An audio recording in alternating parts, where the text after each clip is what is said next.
What's going on, Cowboys Nation? Welcome back to another episode of StarChasers Girls Talk Ball. Thank you guys so much for joining us this evening. As always, you guys know it's your girl Craven Cowboys, and always I have my girl Star in the building with me. How you doing tonight, sis? What's up? What's up, everybody? Glad to be here for another episode of StarChasers Girls Talk Ball.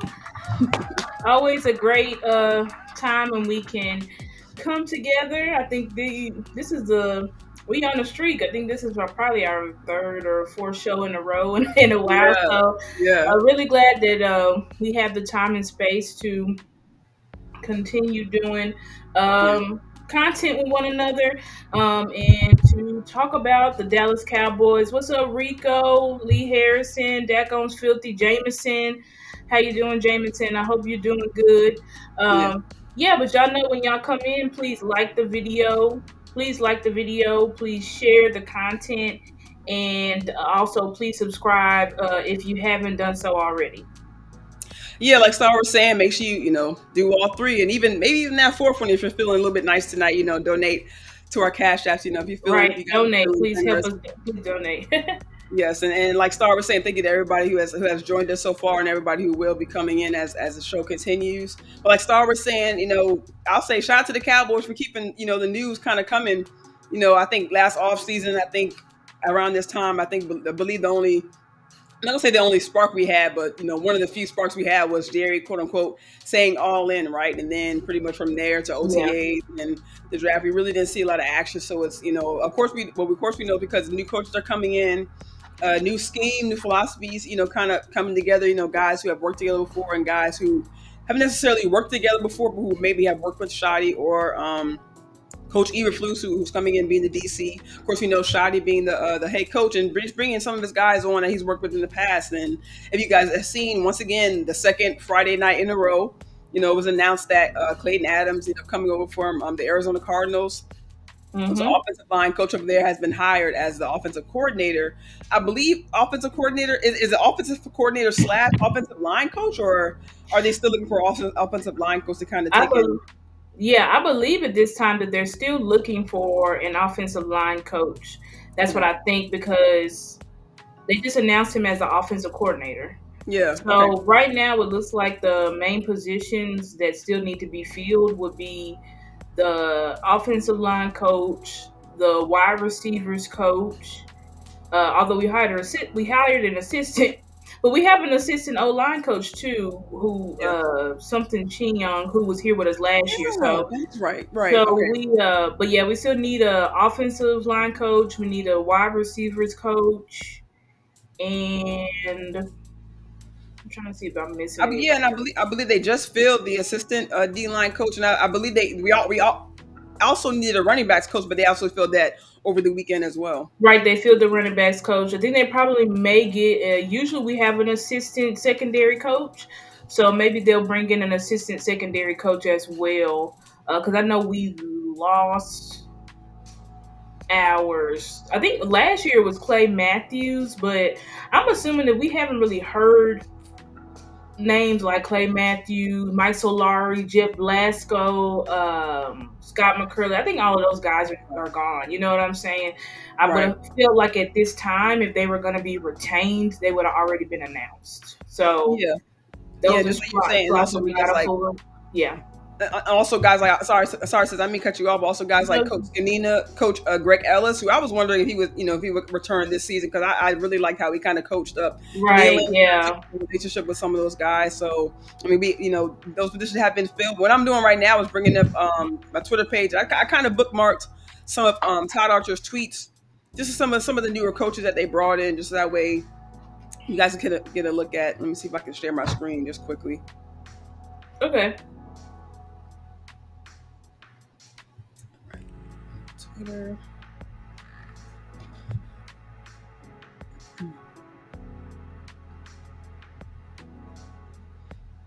All right, just bear with me for a second, guys. Gonna move this. And then please guys, never mind the Shamar Moore gift down here at the bottom. But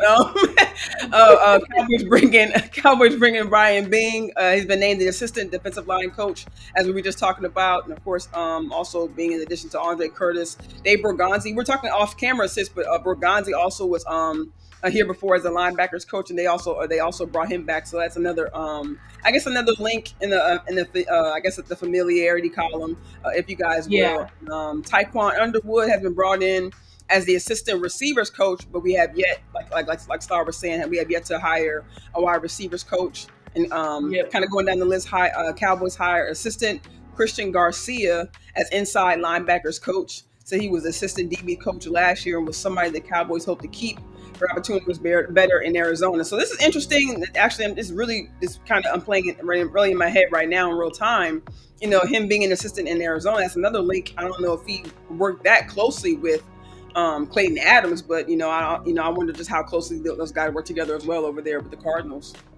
Yeah, I think it's saying he's leaving. He left. This Christian Garcia guy, he left to go to the Cardinals. Oh, to the Cardinals. Yeah, he left to go to the Cardinals. So he was on our staff this past season, but the Okay. Cardinals now are picking him up because I think he was assistant something. Now they actually made him like the actual like inside linebackers coach. So, Yeah. but what's up? What's up, Angie?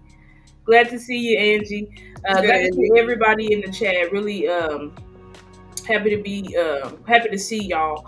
But yeah, so if we go to something unique about Clayton Adams is, and we're talking about identity, because one of the key things that Brian Schottenheimer said was that he wanted to establish a new culture, right? But Yeah. I think I saw somebody and they were like, yeah, Jason Garrett said that same thing, and someone was talking about, I forgot who it was, but about how the culture is established, right? Because basically you want to be able to establish championship winning culture.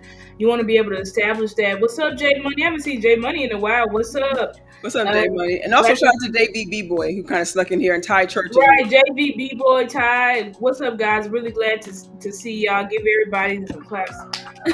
Glad to have y'all in the chat tonight. But yeah, so we talk about wanting to establish an identity, and people look at Brian Schottenheimer, and I know when he was initially hired, there were the puppet memes going around. A lot of people, Jerry said that thing about deference and all that type of stuff. So Right. a lot of people automatically are like, okay, well, this is just another guy's going to be controlled. This is a safe pick and things like that. But then when we see how Brian is solidifying his staff, it is giving you clues on what he's going to bring to the table, right? And what he's trying to establish here. Because, for the past, ever since Kellen started calling plays, so that was in 2019, since 2019, the Cowboys lost their identity. If you look through all of our best years as a football team, from the 70s to the 90s to the times Romo's best year 2014, Dak's rookie year 2016, 2018.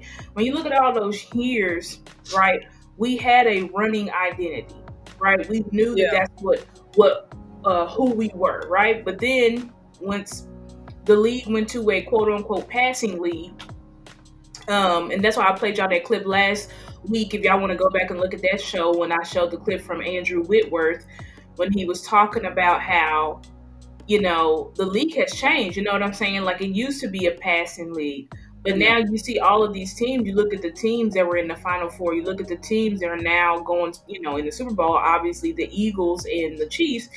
And these are teams, the Chiefs is more of a balanced team, right? But the Eagles is a running football team.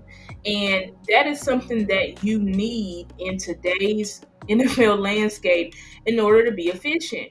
But you see, the Dallas Cowboys, what were we doing? We were still in that passing league mindset. And because of that, I think it really hurt us, especially in games, in those big moment games against very dominant teams.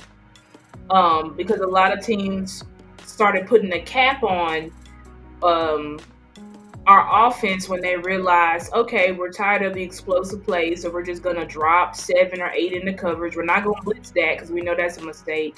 So we're just going to drop 7 or 8 in the coverage and make Dak throw tight window throws all game long. And even though our quarterback can do that, he adapted. He's one of the best to throw on tight window throws.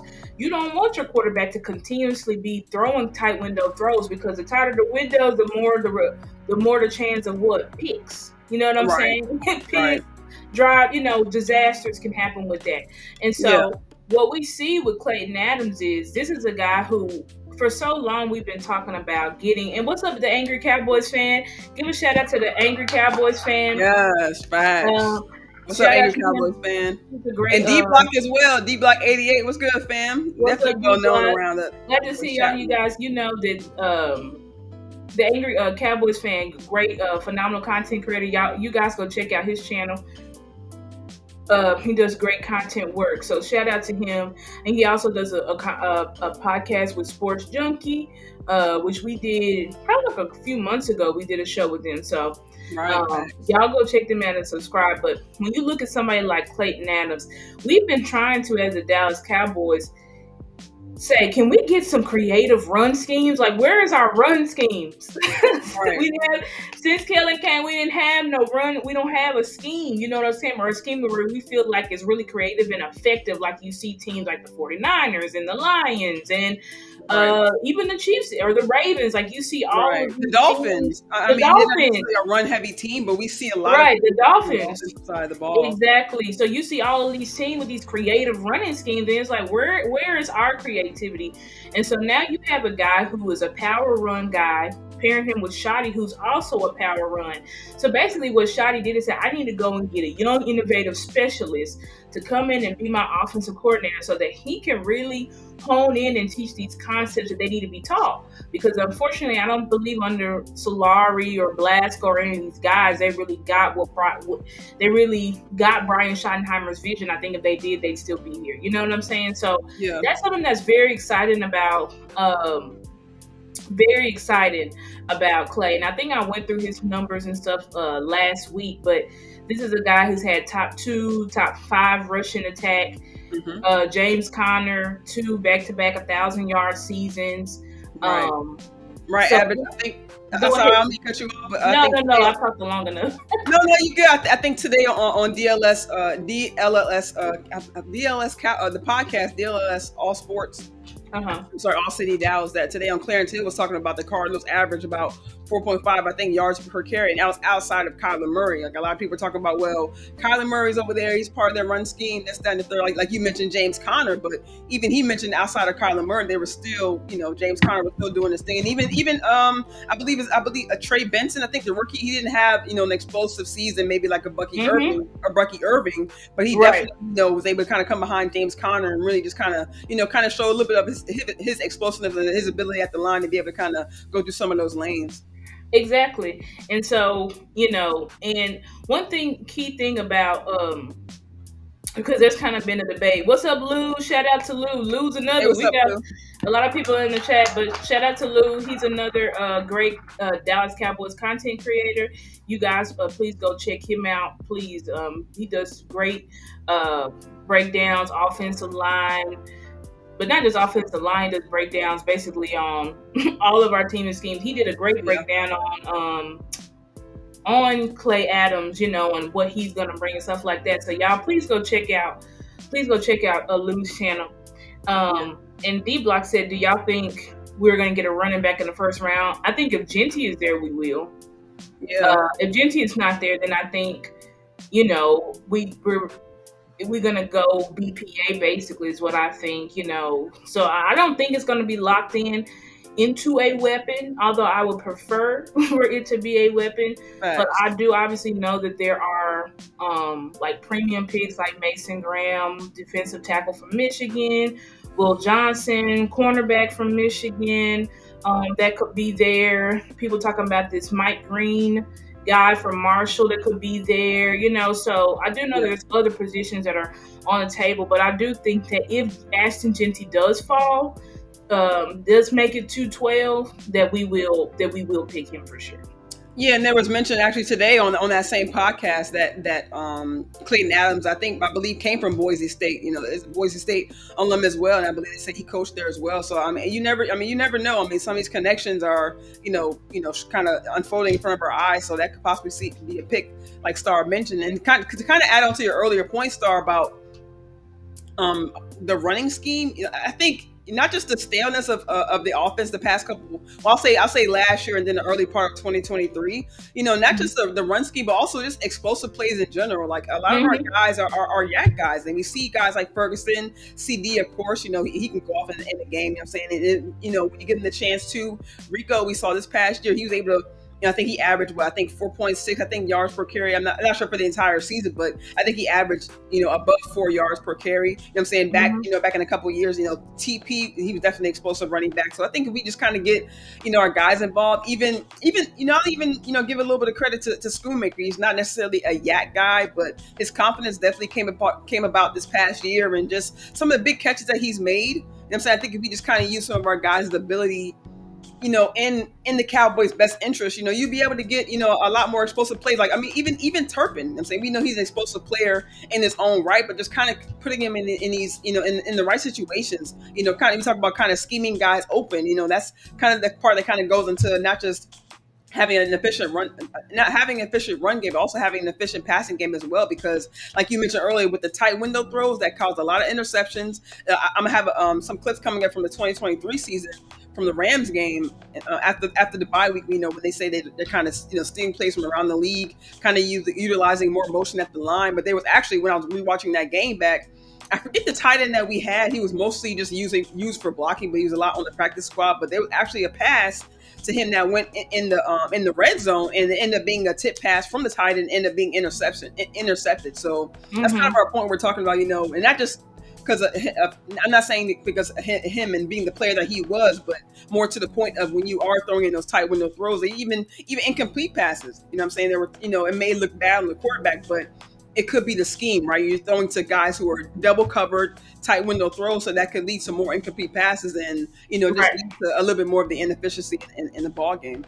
Absolutely, and if your quarterback is making a lot of tight window throws, it does correlate to him having what they call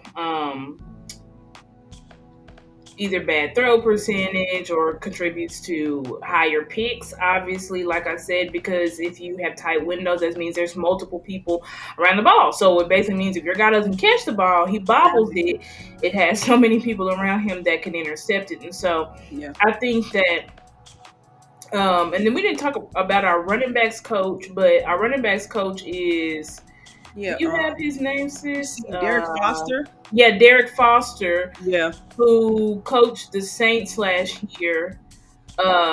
Which I'm intrigued because y'all know the Saints tore us up on the ground. They tore us up. Now, granted, that was Clint Kubiak's scheme, but I mean, when you talk about running back coach, offensive line coach, or offensive coordinator, I mean, all of these guys go together to obviously put the product on the field. And I do think that obviously Kamara was looking like he might have turned back time a little bit. And then, he was a part of Austin Eckler's best years. I think there was several years in a row, Austin Eckler led the league in touchdowns, I think, or something like that. So I believe so. So this is a guy that clearly, I don't know, sister, you have, I probably could bring it up, some clips of the running back coach. Let me go through. Okay. Yeah, while she's bringing that up, make sure you guys, like we said earlier, hit the like button, hit the share button. Make sure you do all three. You guys, entering and just kind of shouting out, the guys who kind of snuck in here. Let me see. Actually, no, it's the same. Yeah, everybody. Let me see. Rico says too much GT talk. A hater gonna move up and snatch. Yes, I mean, you never know. I mean, a lot of teams. I'm not sure of the exact order of teams that are ahead of us. But I think the Raiders, the Saints. I'm not sure if a lot of the teams ahead of us, would actually need a running back. But with Genty being the type of player that he is, like being the best player available, you never know who can make that move. What's up, Spender? Well, Spender P. Vela as of now. Spender Poppy, is that Poppy? Right. Yeah. Sorry, guys. I realized that my I was supposed to be hardwired in, but I just realized I'm like I've been streaming on my Wi-Fi, so I was trying to see if I could switch it, but maybe I just won't worry about it. It looks like it's not tripping out.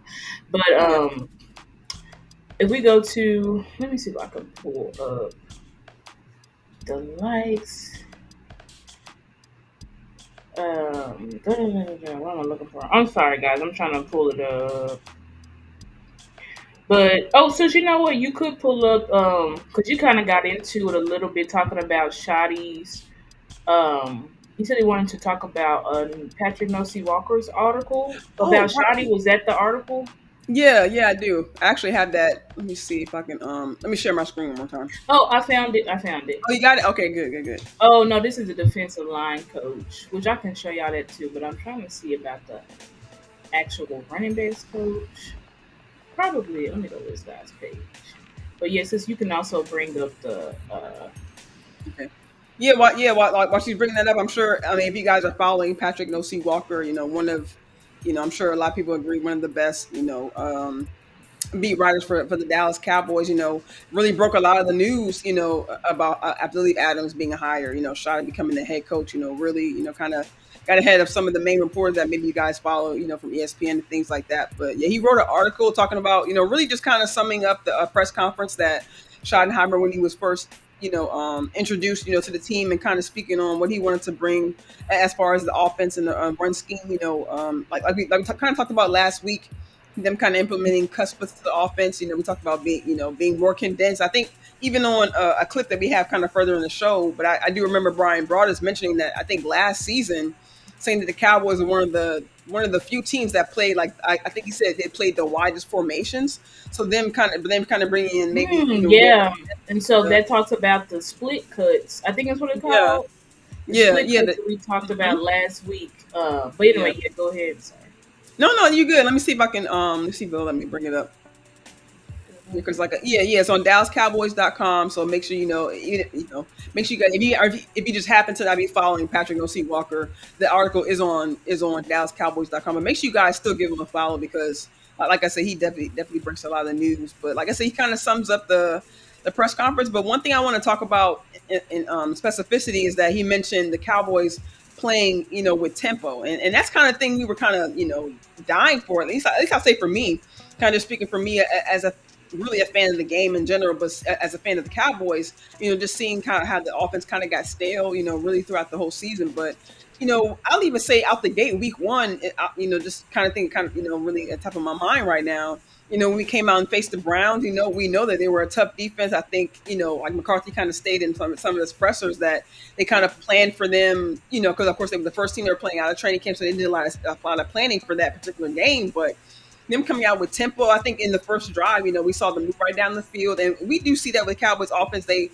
I'm not gonna say they have no problem getting down the field, but we did, because we did see a lot of 3 and outs. But in some instances, and I'll say, going back a couple of years, we did see them kind of move the ball with ease going down the field. Just really the red zone issues that kind of flared up at the end of some of these drives. But just kind of getting back to the main point, just the Cowboys playing tempo just kind of seemed to kind of get them, of course, in the rhythm. But not just the rhythm, but you kind of see Dak kind of taking control of the line of scrimmage. You kind of see the players kind of a little bit more locked in.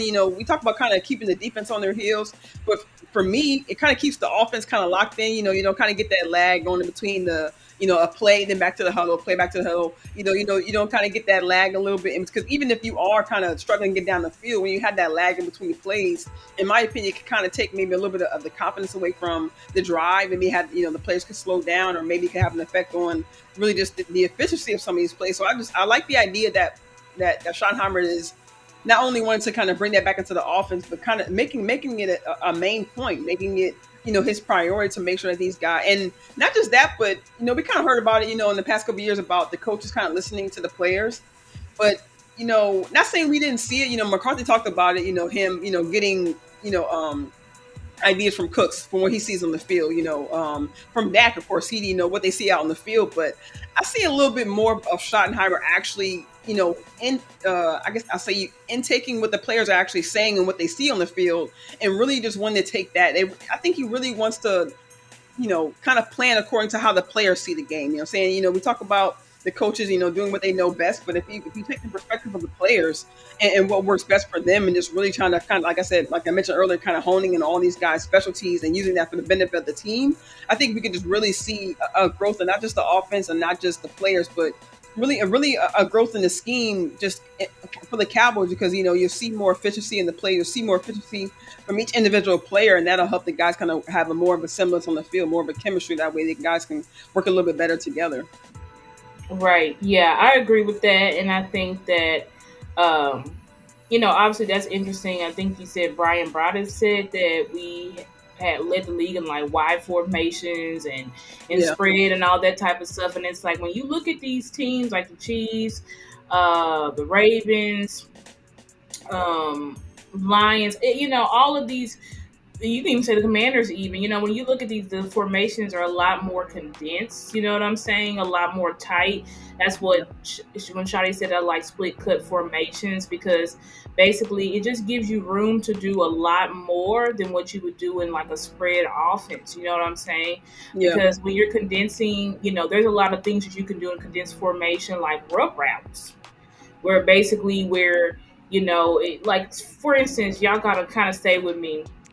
I'm gonna have to start trying to like break down concepts to y'all, but like if you look at something like a mesh concept, where a mesh concept is where you got basically sometimes you'll have like a drag route, then you'll have a dig route, and then you'll have like a corner, or you'll have like a curl or something like that. But these are all routes where they're all so close together that you can confuse the defense and knock the defense off of their spot, knock the defense from easily being able to cover you. Same thing in a tight formation that's like a bunch formation. You know what I'm saying? You could easily confuse the defense, especially when they're in, whether they're in man, whether they're in zone. There's a lot of things, because there's a lot of contact that you can make with the defense. When you have players like that on islands, they're only affecting the man that's in front of them. But when you have so many players, that cause the defense to be like, okay, now there's a player crossing here, so I'm following this player. Now there's a player coming behind me. You know what I'm saying? It's a lot of ways. And then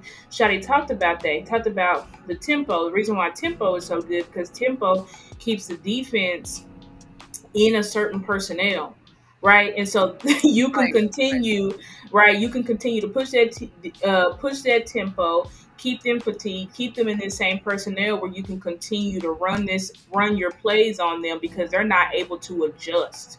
Right, because the thing is, you want to be able to switch out your formation, and you can on the field, right? You can literally go from this front to this front to this from this front, and stuff like that, which obviously will put confusion. And Shadi also talked about how he likes to do motion, because he says literally in today's NFL, if static offenses are a benefit to defenses.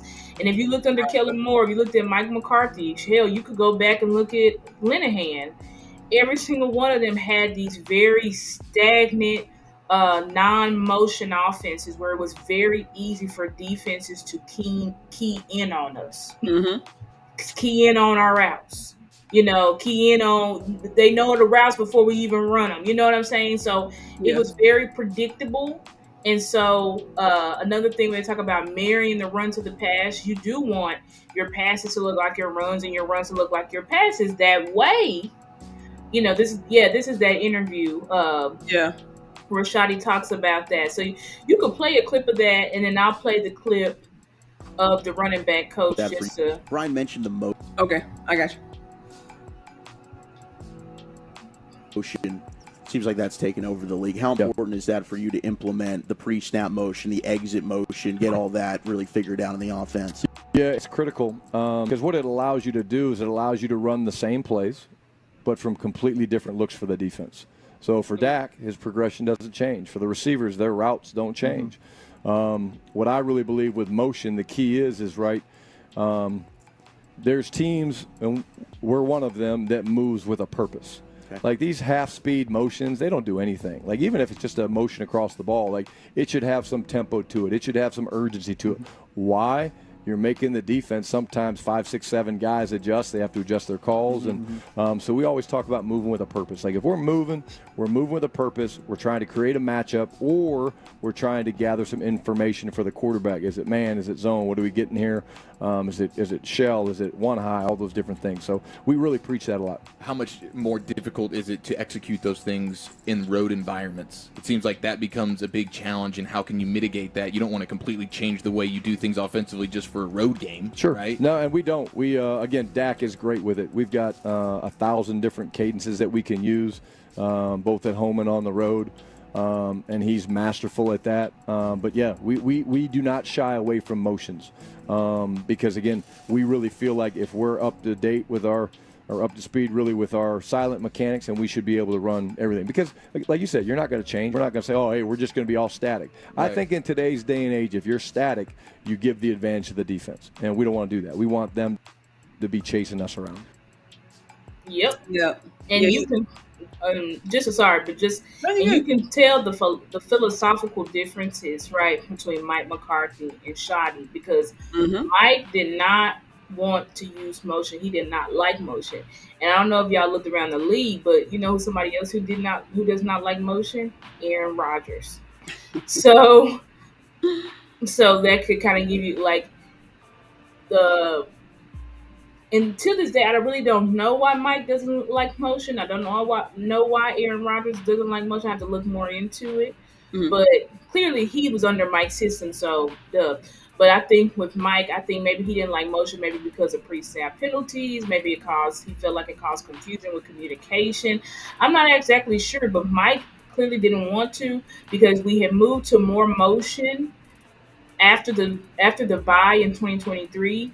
And then when we got to playoffs, Mike went right back to no motion, because that's not what he feels comfortable at or doing. I think it's just motion is a new thing. It's an innovative thing, and that's not part of the traditional West Coast. So I think the issue with Mike was that he just was a little bit, unfortunately, he was a little bit outdated. You know what I'm saying? His offenses, his schemes, and he was trying to open up and be more innovative, but that just wasn't really part of what he was doing at that time. So, I mean, maybe he goes back to the barn and really innovates his offense, because I don't think that he did the first time. Or he may have, well, I'm not going to say he didn't, because obviously he had the concepts in there in his playbook, but at the same time, he just didn't really believe in it. But I do want to play, this is just this video of our new, and to answer y'all's questions, I know y'all had some stuff. Angie, I think you had said it'd be great to get Myles Garrett. Listen, I straight up had a dream about, not to get too far off topic, but about us getting Myles Garrett. I think that would just be a home run. I think Law compared it to the equivalent of us getting Charles Haley in the 90s. Yeah. Because it would just make it impossible defensively for teams to scheme us. Because right now the scheme is focus on Micah Parsons and just let everybody else try to beat us. Right. But if you had Myles Garrett and Micah Parsons, you cannot tilt coverage to one or the other, because both are just extremely dominant. I think Myles Garrett, I went and checked his salary. He is going to cost $20 million this year, $20 million next year, but that's a hell of a lot cheaper than any of the rest of these edge rushers, as they're getting $35+ million now. So that's a deal. He's 29. I think obviously you could even probably work with this team to take a little bit of his salary, depending on if you give a better draft pick. I don't know, but I think it can work financially. Obviously he is 29, so he's a little bit, he's still young, but he's getting kind of old, you know what I'm saying? So I think if the Cowboys, the front office really wanted to be serious and wanted the fans to truly buy in now, even before draft or whatever, like that would be a move 100%. So I'm definitely all in on getting Myles Garrett. And I think she had one more question. She said, how much do you think they will pay? Real quick before you change this, actually, to add on to your point, I was listening today to Locked On Cowboys, and they actually mentioned that these kind of pass rushing edges will actually be a little bit more beneficial in Eberflus's defense. I know, although that they do need to go get a dang, I'm sorry. So send it one more time. Accidentally clicked out of it. Oh, okay. Hold on. Okay.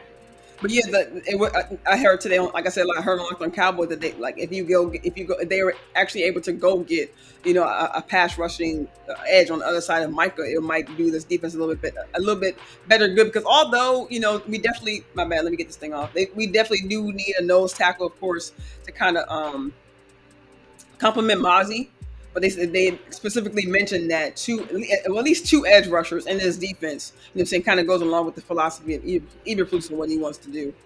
Absolutely. It's something that we definitely need. Just like CD needs a Robin, Micah also needs a Robin, right? When you have a dominant player such as CD and Micah, you've got to pair them with someone else that may not be as dominant as them, but is close to it, right? Yeah. So that teams can't easily key in on your best players. But if you don't have anybody else on the field that's a real threat, then that's what's going to happen.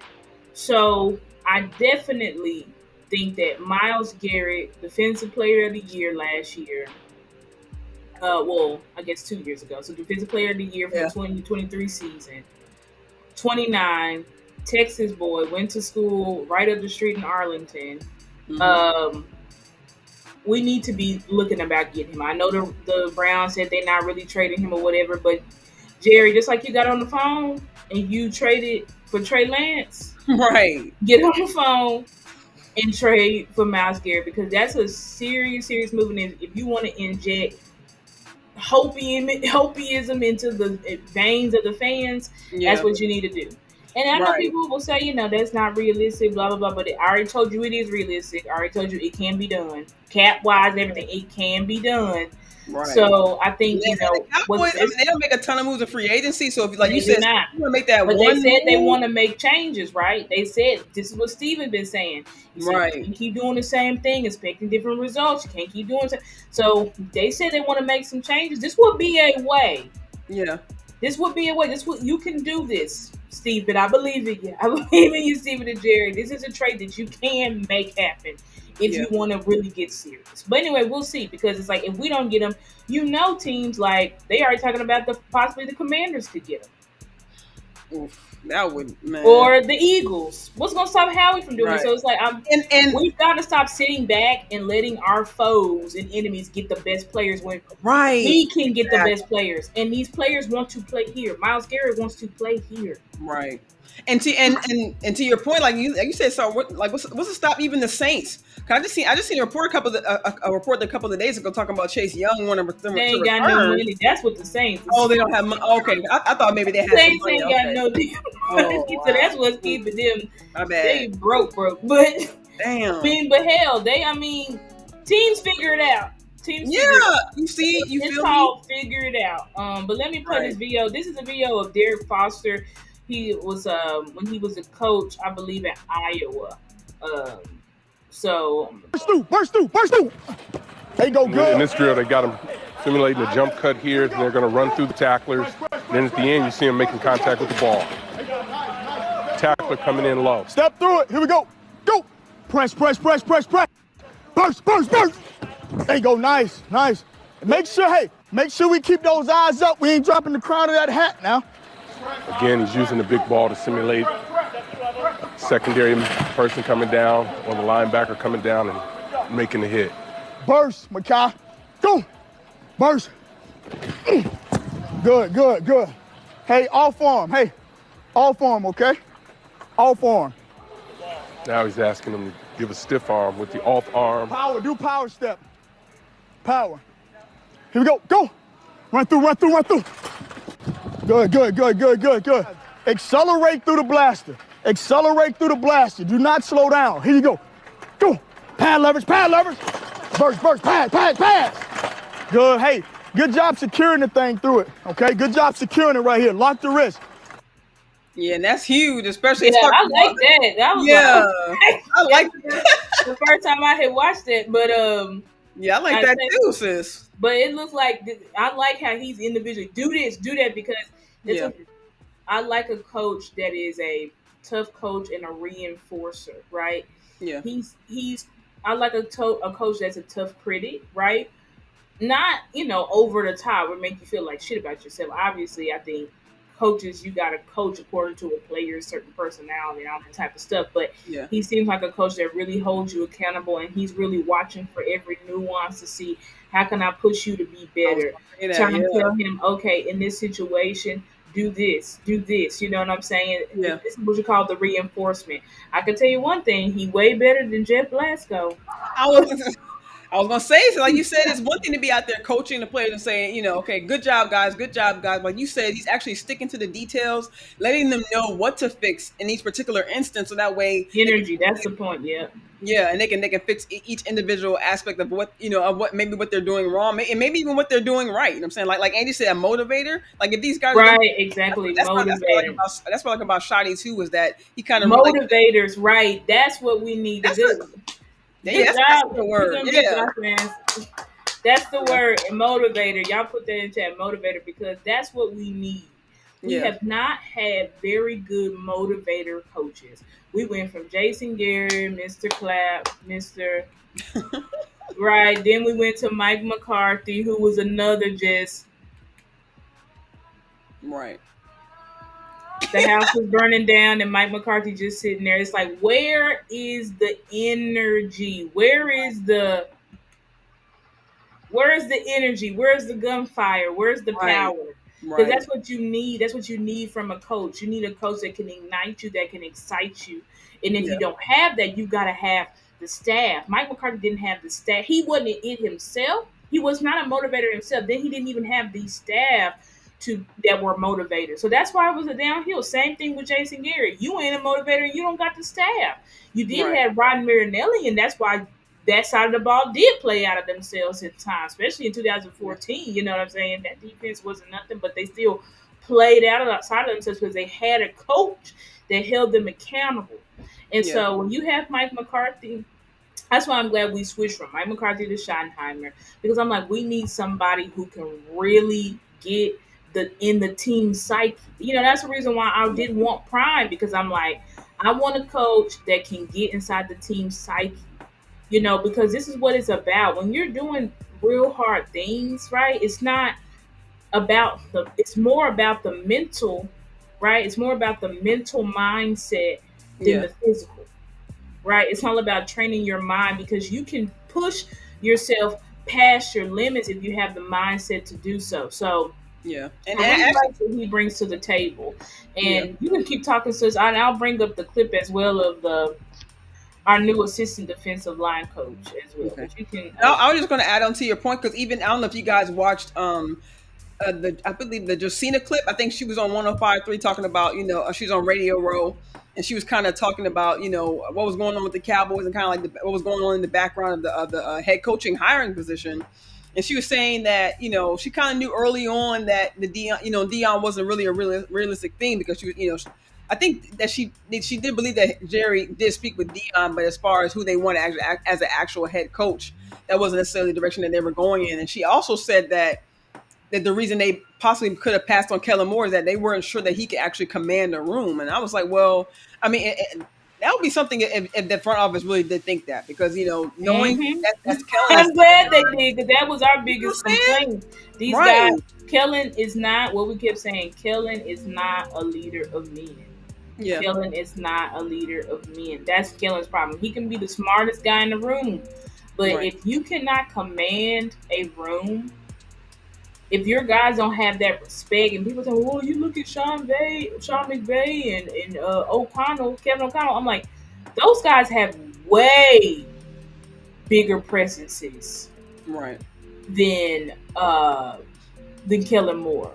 Like, you can tell, you can look at them, and then you listen to their players. Those guys have full command, full respect of their men. Like Kellen, absolutely. I've never seen. If the clips were out there, there would be. Like, where are the clips of Kellen teaching? Where are the clips of Kellen building relationships with his men? Where are the clips of Kellen holding men accountable? Telling people, do it over again. Screaming at the people. Telling them, you need to do this, you need to do that. Don't talk to me that way. Don't do this. Don't get out of line. Where is that energy? It's a non-existent. So you can be his receivers reading books on the sideline. Exactly. Your receiver. Exactly. Exactly. Your receivers are reading books on sidelines. Like, you're not a leader of men. You don't challenge your men. Right. You're kind of like, hey guys, okay, this is the scheme and this is what we're gonna do, but that's not gonna get the best. That's not Right. gonna get the best out of your guys. Especially if it's just like a kid. If a kid kids test you, right, because they're trying to see, like, do you have a backbone or not? Mm-hmm. And that's exactly what's up, Chris? What's up, Sports Junkie? We were just talking about you a while ago, Sports Junkie. That's another content creator. Y'all check him out. But yeah, it's just like when it comes to these certain things, it's like, bruh, like, you need somebody who can really lead. But I want to show. I'll show this. We'll show 2 clips. This one is of the new assistant wide receivers coach, and this is all from Brandon Laurie. So let me see if I can share my screen. This is all Brandon Laurie. This is on his Twitter page. I love Brandon Laurie because he immediately every time we like hire a coach or something, he's like, I don't know, he's like a master detective, but he go out there, he get the clips and all that stuff. So I really appreciate that. So y'all, shout out to Brandon Laurie. That's his I can expand the screen. Oh, okay. Yeah, this is the assistant wide receivers coach. Okay. Right, Taekwon. But y'all see, this is Brandon Laurie's at name. I think it's Brandon is right. WRITE. So y'all follow him. Please follow him. This is all his content and stuff like that. Yeah. But anyway, let me look at okay, here. I'm not even look at me. I'm not even following Brandon. I'm not even following him. His content just pops up on my. I thought I was following him because I always engage with his content, but guess I wasn't. My bad. But anyway, here's the new assistant wide receivers coach, Taekwon Underwood. And so we just need to take a look at the type of guys that we're bringing in. We're bringing in young, high energy guys. That's who we're bringing in, and that's who I think we need. But I will play this clip. Let me restart it. I would describe my coaching style as a player's coach, and sometimes that gets viewed as a negative, but it totally is not a negative. Control what you can control and play fast. I try to be open and honest. Now, I still hold them to a high standard for sure. Finish that, Tay! Hands and eyes, hands and eyes, hands and eyes. Because they need that. I want to help them develop as young men on and off the field. And I think they really gravitate to that. They appreciate it, and they've taken it well so far. So I'm going to fight for y'all, man, all the time. I want y'all to have success and ball. Way to bring it today. The hot top fade is crazy. But y'all tearing up. Right. Y'all tearing up Kellen. I'm saying.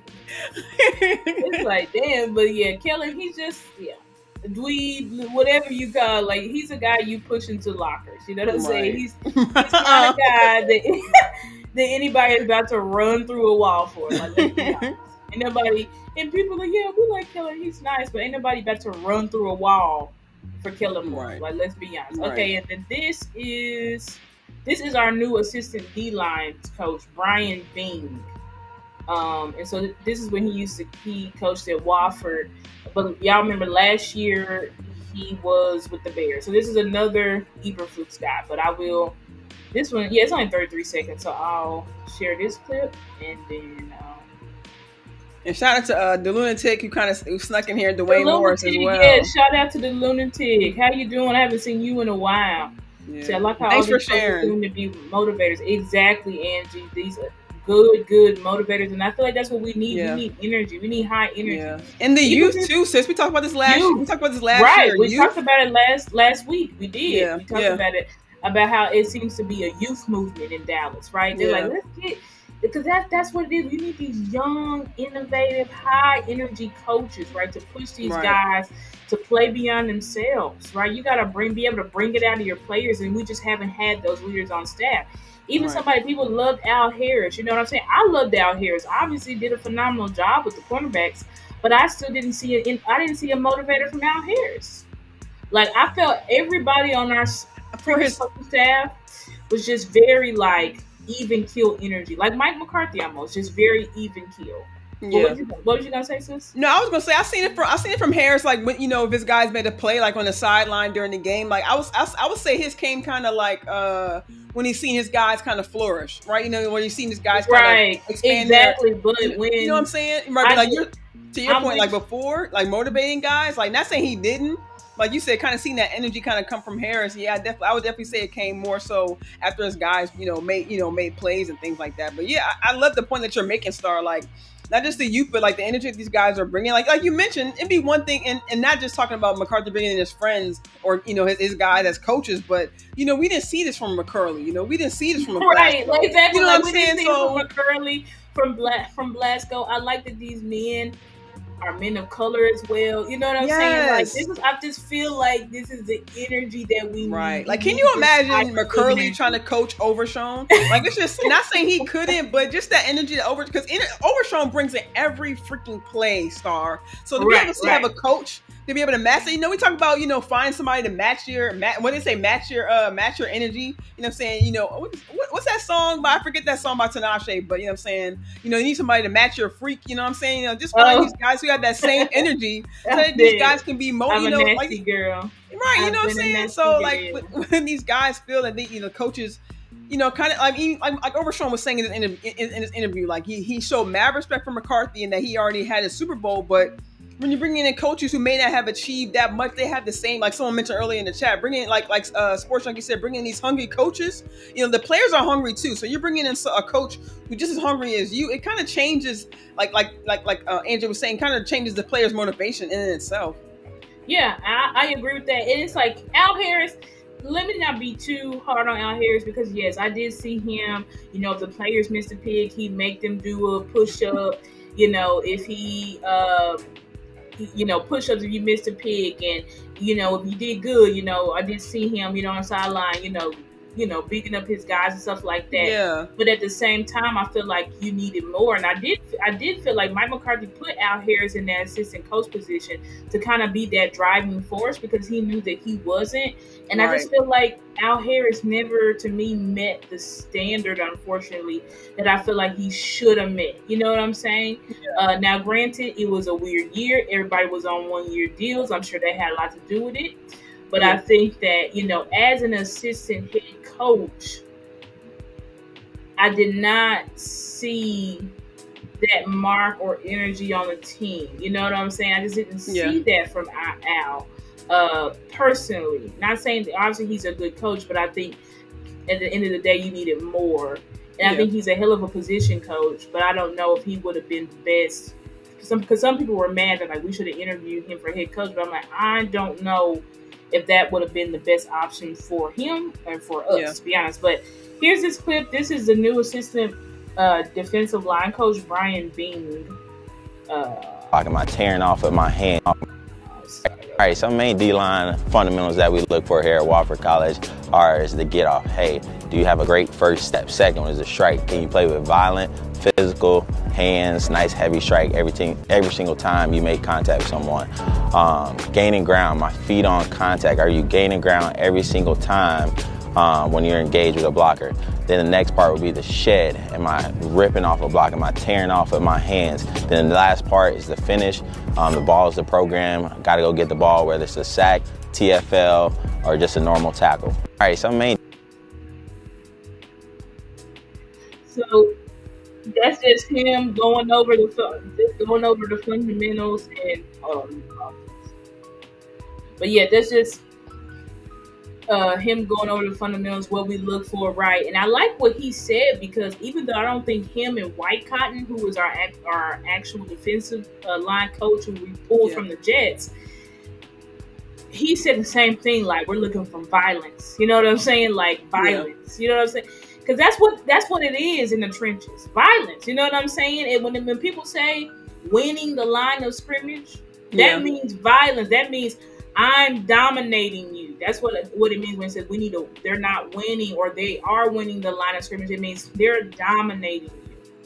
And that's what you need in the trenches because it's physical. You know what I'm saying? That how you block for somebody? You got to put your hands on somebody. You got to move him out the way. Right. If you're a defensive player, you got to put your hands on somebody and you got to move him out the way. You got to block shed him. You got to do what you got to do to get to the quarterback, like he said, and attack. So I do like these younger energy coaches. I do like that, everybody, like White Cotton is not an Eberflus guy. So I do like that because, yes, Eberflus is bringing a lot of his men, but I like how it's just not nepotism everywhere. You know what I'm saying? Like, so far, Shoddy, there's really not any, like his offensive coordinator, they don't have really a connection. Maybe they have a connection like behind the scenes we don't know about, but it's not like they were at the same stop together. You know what I'm saying? Yeah. So I like this Shoddy. It's like, I don't want to just hire my buddies. I want to hire, he said, I don't want to just hire my buddies. I want to hire the best. You know what I'm saying? Yes. And I feel like that's what we need. Somebody who, I feel like deserves a gunshot. But you don't want to just hire your buddy. You need to hire the best. Now, if your buddy is the best, then hire your buddy. Okay. But not just hiring your friends. That was an issue with Mike McCarthy as well. Some of your coordinators was good, or some of your assistants was good, but a lot of them was bad, Mike. And they weren't doing their jobs. And you weren't holding them accountable. And you really just had them here because they was your buddies. You know what I'm saying? You grew up together. I don't know. Y'all was in Pittsburgh. I don't know.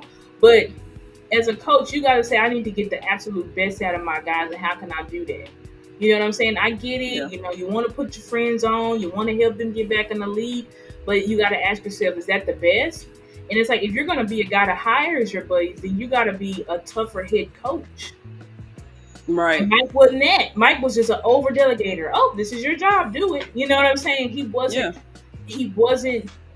really in control like he should have. You know what I'm saying? But anyway, I definitely agree with that. I mean, we kind of talked about with the players, seeing them being as undisciplined. They said they weren't prepared for the playoff game. We see for a couple years in a row now that they seem, they get a lot of penalties in that regard. So, maybe he didn't, like you said, he didn't kind of show the same kind of holding these guys accountable as far as on the coaching staff too. Like maybe they're doing certain things wrong, or maybe McCarthy, like you said, he's kind of delegating, what these guys should be doing on their own. So he doesn't have time. I mean, and that's just being one person, even although you are the head coach, you can't, you have time to do everybody else's job. That's why you delegate to these guys, but if they're not doing, what they're supposed to be doing. Their job, right. That's your job, right? Then it falls apart, Exactly. Like, what's up, $100,000? $100,000. But yeah, it's like when you come to a situation like Jeff Blasco, he wasn't doing his job. Scott McCurley, he wasn't doing his job. So you can give your guys a shot, but when you see they're not doing their job, you get rid of them. You don't just keep them here because those are your guys. That's what I didn't like about Mike McCarthy. It's like, okay, you give your guys a shot, but when they're bad, you get rid of them. You don't just keep them here, especially if you're not going to put in the resources to train them or to make them better. But let me see. Trying to see if there's anything else we did talk about. Yeah, actually, before we do, Gotti, I did have some clips from 2023. Oh, those clips. Sorry, you want to play the clips? I was going to say before then. Somebody asked me about how do I feel about the Luka trade. I don't know if y'all follow me on Twitter, but I think it is a mistake. I think it is one of the biggest mistakes that has ever been made in the history of the NBA. Yeah. I think the way that they're painting Luka's character is getting out of control, and I think it's very bad and nasty. I think that you don't do what they did to Luka. You don't do backdoor deals to your star player. Right. And you don't trade your star player. Even though I respect Anthony Davis, everybody's telling me he's generational, he's amazing. I'm like, okay, I hope so. I hope when we see him, because every time I see Anthony Davis, it's like he's good, but he also was always hurt. You know what I'm saying? But hopefully, it turns out good. But regardless, I think what Nico Harrison did was very shady and disrespectful, and he does not care at all about the fans at all. That's what that moves. And then he's going live laughing and, oh, we'll see who's right at the end and all of this type of stuff. It was just very disgusting to me, to be honest. And it's like, I'm going to give it a shot because Anthony Davis is a good player. some people telling me he's generational or whatever. So I'm like, okay, we'll see what he's got. But I think that Luka was 25 years old, and we had already begun to see change in Luka. People talking about, oh, well, sometimes he's coming up out of shape and all that stuff. And I was like, but we have not seen a trajectory like Luka since Michael Jordan. So you're going to get rid of a 25-year-old kid for a projection of maybe he'll turn into this guy, or maybe he'll turn into that guy. It was just ridiculous. You know what I'm saying? I think it's a mistake. Yeah. I think Nico Harris probably going to end up getting himself fired. But anyway, we'll see. We'll see what happens. But it's just like you traded the heart and soul of your team for what? When this guy led you to the finals on one leg. And it was just last year too. Yeah, that's what got me.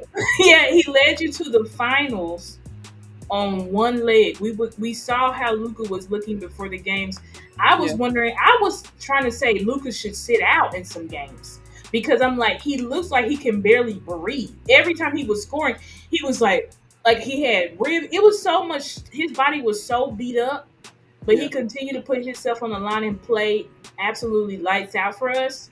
And when you brought Kyrie, him and Kyrie were like leveling each other out. Kyrie became a mentor to Luka. You could see Luka's mindset began to change when he got paired up with Kyrie, and then you just destroyed it. And so it's like now, I don't think Kyrie's going to resign here. I think Kyrie's gone. I would not be surprised. I said this on Twitter, and it's the last thing I'll say. I would not be surprised if I see Kyrie on the Lakers next year. Because Kyrie had been trying to recruit Bron to Dallas, but Bron is like, no, come to LA. And so now that you took away Luka from Kyrie, and I do believe Kyrie is going to be gone. So congratulations, Nico. You better hope we win it all this year, because if not, you're going to lose Kyrie. You're likely going to lose Klay Thompson as well. Yeah. So, but anyway, that's just my bit how I feel about that. I know this is not a Maverick show, you know what I'm saying? No, you good, because I don't really follow basketball like that, but I did see, the reaction, because just being a Cowboys fan, I follow a lot more people that are actually in the area who are fans of the Mavs, and just seeing the reaction, seeing the actual protest. You talked about, just kind of trying to just connect it for my sake. We talked about Fire Jerry, the GM, and but to see actual movement, to see fans out there in front of the stadium, you know what I'm saying, talking about, F Nico and this and that third, laying out their jerseys, really putting on for Luka. That's kind of like what I want to see from Cowboys Nation. We talk about trying to, use our voices, things like that. Like shout out to Boss Cowboy, who really implemented it. Your voice matters in this community, not just football, but as you see, just the sports world in general. Fans really, drive a lot of these organizations. You know what I'm saying? Like you talk about the heart, we drive these right? You know what I'm saying? So just like you mentioned, like I said, I don't know the feeling because I don't watch basketball, but just seeing. Right.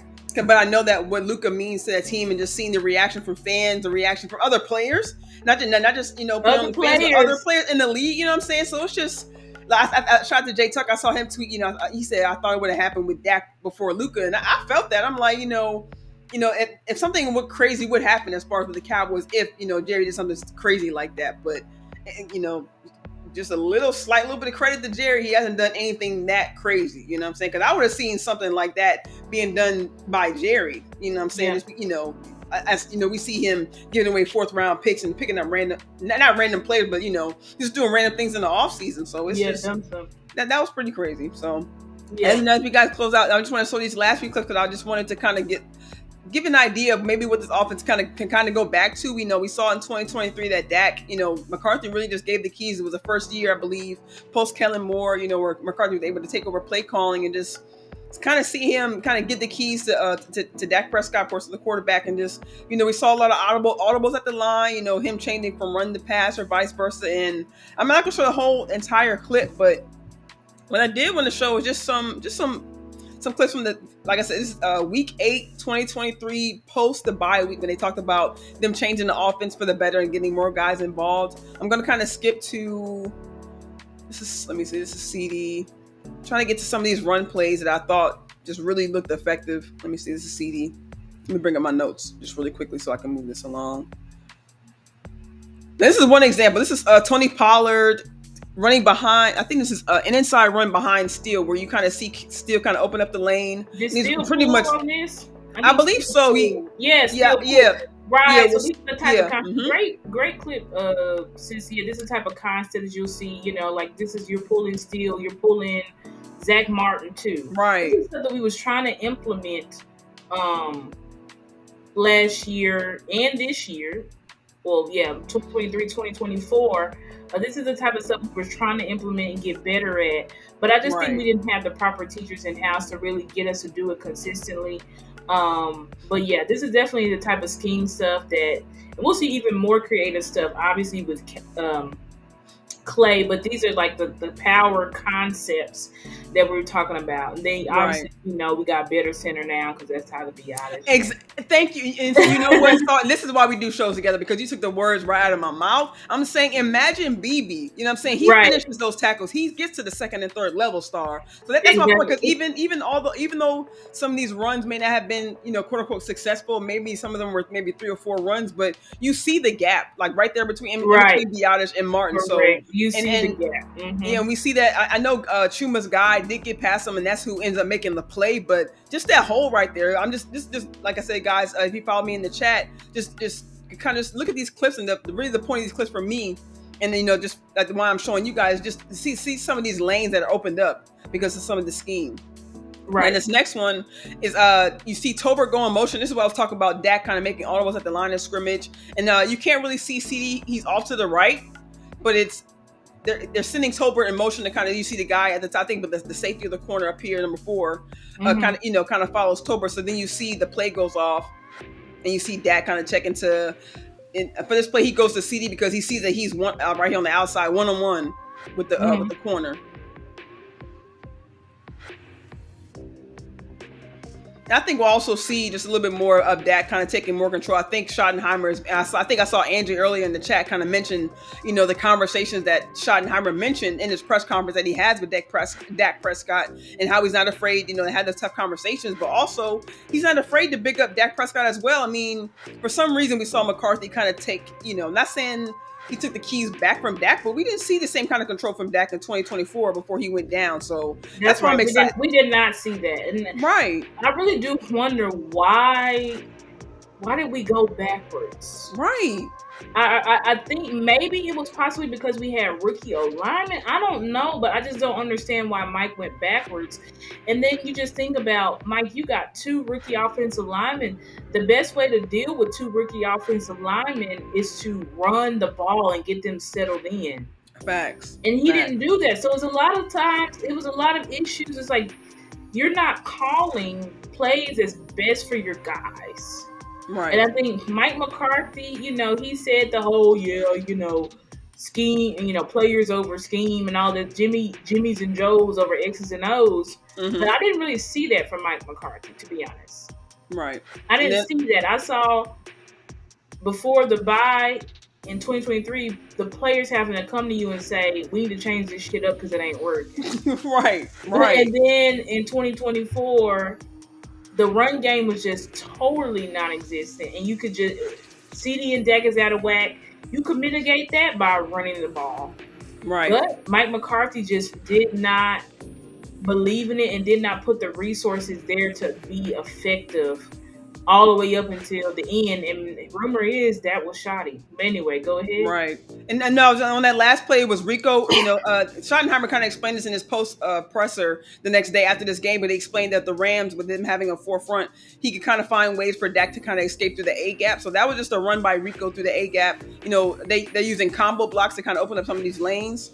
That's what I really love. This play right here, he sent Jake Ferguson in motion to kind of give CD the inside leverage, where you see the defender go outside so CD can go inside.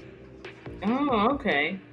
And then right here, right. And then even though there's 2 defenders that, like you mentioned earlier, sis, with the rub routes, this wasn't necessarily a rub route, but you see the defenders kind of run into each other, right? Like you're talking about the tighter concept. So this could kind of give the offense a little bit of leg up too, because you see right there, it kind of holds 53 up a little bit. And of course, CD being CD, he's able to get the yak yards that he's he does so well. Right. And then of course another combo block. Look how far spread out we are. I just hate the concepts. We do just, and this is great, but it's just like the slants, just a lot of our offense just became predictable. That's another reason why our offense kind of took a step back. It became way too predictable in 2024. It was almost like, Mike, what were you doing in the off season? Right. You just Exactly. pissed off the whole off season because you don't know what your deal. I don't know, but it definitely did not feel like we was in year 2 of our offense at all. Right. It felt like this year was the first year's offense. Last year was like second year offense. It really is that. Right. But when you have these type formations, this is how you can do one of our runs that we're really good at, which is the pin and pull toss or the shovel toss, where our offensive linemen can just get in space and basically run at people full force. So these are some of the concepts that we will be able to see. We will be able to implement a lot more. Yeah. And this last example right here is, like I mentioned earlier, with Tolbert and his blocking. We see him go in motion. And this, I just want to show this, like I said, this is the last example. You see, first of all, Schoonmaker make his first block right here with the linebacker. And then we see Tolbert go up to the first level. And then we see Chuma come behind him. And potentially it could have been Biotish on the third level if he was able to kind of get his guy. But we see Tolbert first. Like I said, we see Schoonmaker down here at the line of scrimmage. But you see Tolbert and then Chuma. Boom makes that, then boom, Chuma makes his, and then you have Biotish up here in the third level. Yeah. So like we talked about before, just kind of summing up, like just sending, not just the receivers but the tight ends. We know the tight ends have done very well in the blocking game. We saw just from this past season, Ferguson, definitely took on a lot at the line. Schoonmaker got better with his blocking as well. But we saw with a lot, like the only reason I kind of highlight Tolbert, because Tolbert this year had a lot of penalties and whiffing on blocks. A lot of that kind of cost some plays, and of course we always know penalties are always costly, but hopefully we can kind of get back, with these, getting the receivers better in the blocking game to try to help out your offense. Right. Hopefully get a little bit more explosion, not just the run, with just the passes as well. And I thank you, sis, for sending me with the film and the chat as well. I just thought, looking back at this offense from even just a couple years removed from this offense, Schottenheimer was there, McCarthy, so it's not like when you talk about continuity, it was just a couple years ago. So I think it's very possible we see the keys go back into Dak's hands and hopefully see a little bit more efficiency on the offensive side. Yeah, I think everything is gonna flow from once we get our identity back, aka once we get our run game back, we're gonna look unstoppable. Yeah. But we've got to get our run game back. Yeah. And once we get our run game back, everything is gonna be able to flow off of that. You're gonna see wide open passes, breakaway runs. You're gonna see all of those things. Yeah. And the thing is, that's why it's good that Shotty brought in Clay Adams. You bring in, I forgot the running back coach, but you bring in Derek Foster. You bring in a Derek Foster because you're gonna bring in guys. You bring back Lunda Wells. Yes. The tight ends. Yeah, you bring back Lunda Wells because the tight ends, obviously, Schoonmaker took another step. Then you have Brevin Spanford later in the season getting confidence. Yeah. And you can only imagine what Schoonmaker, he's going to be going into year 3, so he should be in his full-grown man body. Facts. Better with the blocking, better, getting the route, running the routes, getting more confidence. Hopefully Ferg, gets back to who he was in Shotty's scheme, because he was just a shell of himself this past year. But this is when you have we should have known that the run game was not going to be much when we saw the resources put there and the coaching there. But now you see the resources put into the O-line, put into the running game, put into the scheme. Yeah. If something is your identity and your scheme and you're running it over and over again, you will be good at it. That's why I don't believe, there's an argument, we don't need to draft. And I'm part of the team. We don't need to draft another offensive lineman in the first round. Right. We have so many resources there. It's time for these coaches to properly develop these guys and get them going, because teams don't have a lot of teams are not having all of these first round picks on the line. You don't need to. You just need a scheme, an identity, and somebody who can develop that. Yeah. So especially when we have guys like Nate Thomas who have yet to see the field. Right, Nate Awesome Thomas, Richards who's coming along. Right, so we have guys. Like you have guys. You have TJ Badge. You have Brock Howard. You have so many guys that on any other team, these guys would likely be starting.